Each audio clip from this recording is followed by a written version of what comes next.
નમસ્કાર. આજે આપણે કાજલ સંદીપ પટેલની લખેલી એક એવી વાર્તાની સફર કરવાના છીએ જે પ્રેમની વ્યાખ્યાને એક નવા જ દૃષ્ટિકોણથી રજૂ કરે છે. વાર્તાનું નામ છે હૃદયના હસ્તાક્ષર. તો ચાલો આ શબ્દોની પાછળ છુપાયેલી લાગણીઓને સમજીએ.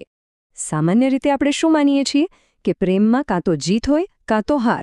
પણ શું એવું ક્યારેય બની શકે કે કોઈ પ્રેમમાં હારીને પણ જીતી જાય? બસ આ જ એક સવાલ પર આપણી આખી વાર્તા ટકેલી છે. તો વાર્તાની શરૂઆત થાય છે વર્ષો પછીની એક અણધારી મુલાકાતથી. બે એવા ચહેરા જેમના ભૂતકાળમાં એક વાત અધૂરી રહી ગઈ હતી, આજે ફરી એકવાર એકબીજાની સામે છે. આપણી વાર્તાની નાયિકા શ્રેયા આર્યનની એકદમ મોડર્ન ઓફિસમાં બેઠી છે. વાતો તો ઘણી ચાલી રહી છે, પણ શ્રેયાની નજર વારંવાર દિવાલ પર લાગેલા એક અજીબ લોગો પર જઈને અટકી જાય છે. જાણે એ લોગો કોઈ જૂની યાદને જગાડી રહ્યો હોય.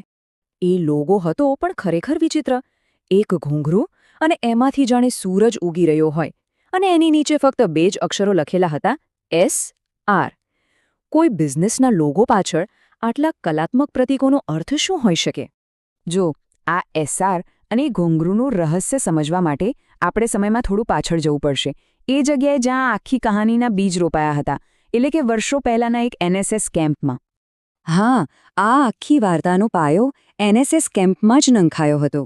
એ સમય જ્યારે શ્રેયા અને આર્યન પહેલીવાર મળ્યા અને થોડાક જ દિવસોમાં જિંદગીભરની યાદો બની ગઈ. એ માત્ર 7 દિવસ હતા, પણ જાણે 7 જન્મ જેવા હતા. પહેલા દિવસે અજાણ્યા ચહેરા મળ્યા. ત્રીજા દિવસે કલ્ચરલ નાઇટમાં શ્રેયાના નૃત્ય જાણે આખા કેમ્પમાં જીવ પૂરી દીધો. 5મા દિવસે એક નાનકડું આમંત્રણ અપાયું. અને 7મા દિવસે વિદાયની એ ઘડી આવી જેણે બધું જ અધૂરું છોડી દીધું. બંને જાણે બે અલગ ધ્રુવ. એક તરફ શ્રેયા, જેના પગમાં ઘૂંઘરું અને સ્વભાવમાં એકદમ જીવંતા હતી, તો બીજી તરફ આર્યન, એ જ ગામનો, શિસ્તબદ્ધ અને ખૂબ જ મહેનતુ યુવાન, જે શ્રેયાની કલા અને એના સંસ્કાર ઉપર મનોમન વારી ગયો હતો.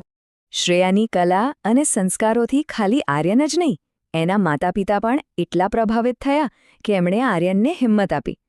અને બસ આર્યને પોતાના દિલની વાત શ્રેયા સામે મૂકી દીધી, એ સપના સાથે કે શ્રેયાના આવવાથી એનું ઘર સ્વર્ગ બની જશે. પણ શ્રેયાએ ખૂબ જ નમ્રતાથી ના પાડી. એણે સમજાવ્યું કે તમે ખૂબ સંસ્કારી અને સારા છોકરા છો, પણ મારા પરિવારમાં આ સંબંધ ક્યારેય સ્વીકાર્ય નહીં બને.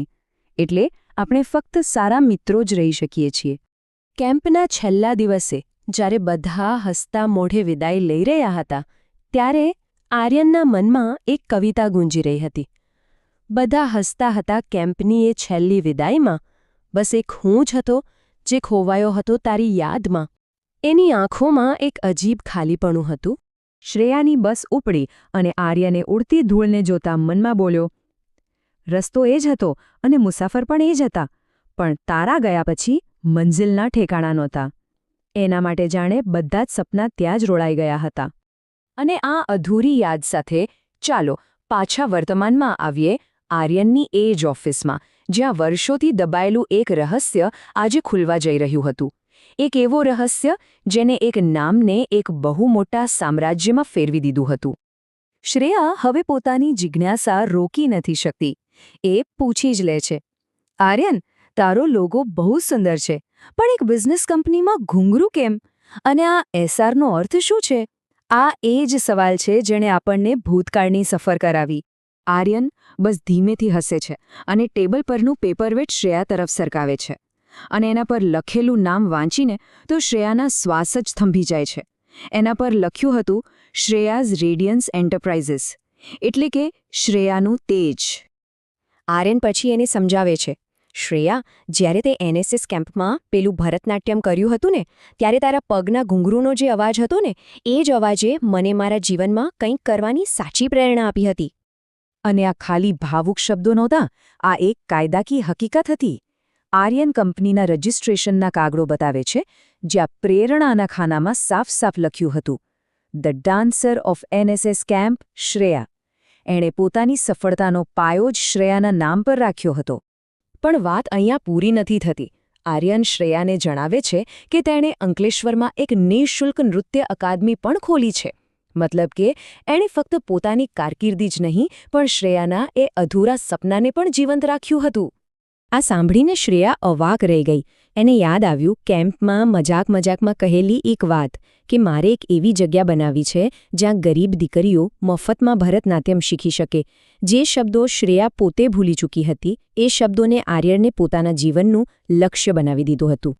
અને હવે વાર્તા એના અંતિમ અને સૌથી ભાવુક તબક્કામાં પ્રવેશે છે.